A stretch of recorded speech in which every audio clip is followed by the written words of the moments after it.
নমস্কাৰ বন্ধুসকল, welcome to my YouTube channel Assamese government job. এই মুহূৰ্তত আপোনালোকৰ বাবে এটা গুৰুত্বপূৰ্ণ ভাল চাকৰি খবৰ আহি গৈছে। আপোনালোকৰ পুনৰ শিলচৰৰ ফালৰ পৰা কিছুমান চাকৰি মুকলি কৰিছে।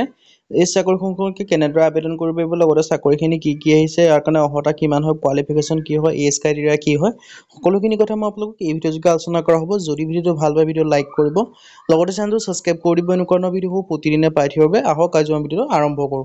ইয়াত আপোনালোকে দেখিব যে national institute of technology NIT শিলচৰৰ ফালৰ পৰা আহিছে। লাষ্ট ডেট দিয়া আছে 3/4/2024 তাৰিখ, মানে আপোনালোকৰ এপ্ৰিল মাহৰ 3 তাৰিখলৈকে আপোনালোকে আবেদনসমূহ কৰিব পাৰিব। ৰাষ্ট্ৰীয় প্ৰযুক্তি প্ৰতিষ্ঠান, য'ত 24টা ভেকেঞ্চি আছে। গ্ৰেজুৱেট এপ্ৰেণ্টিছ ট্ৰেইনাৰৰ কাৰণে, ইঞ্জিনিয়াৰৰ কাৰণে ভেকেঞ্চি আছে 7টা। এডুকেশ্যন কোৱালিফিকেশ্যন বিচাৰিছে ডিগ্ৰী ইঞ্জিনিয়াৰিঙত, আৰু ইয়াত আপোনালোকক 9,000 টকাকৈ দৰমহা দিয়া হ'ব। গ্ৰেজুৱেট এপ্ৰেণ্টিছ ট্ৰেইনিঙৰ কাৰণে 6টা আছে। এডুকেশ্যন কোৱালিফিকেশ্যন বিচাৰিছে বেচেলৰ ডিগ্ৰী, যদি আপোনালোকে BA BSc পাছ কৰি দিছে তেতিয়া আবেদনসমূহ কৰি ল'ব পাৰিব।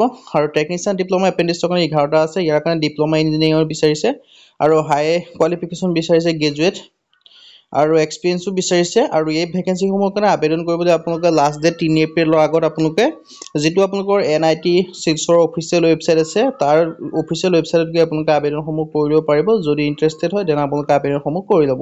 আজি ভিডিঅ' ইমানে। যদি ভিডিঅ' ভাল পালে লাইক কৰিব, লগতে চেনেলটো ছাবস্ক্ৰাইব কৰি দিব। এনেকুৱা ভিডিঅ'সমূহ প্ৰতিদিনে পাই থাকিব পাৰে। আজিলৈ বন্ধু, ভিডিঅ' লগ পাম।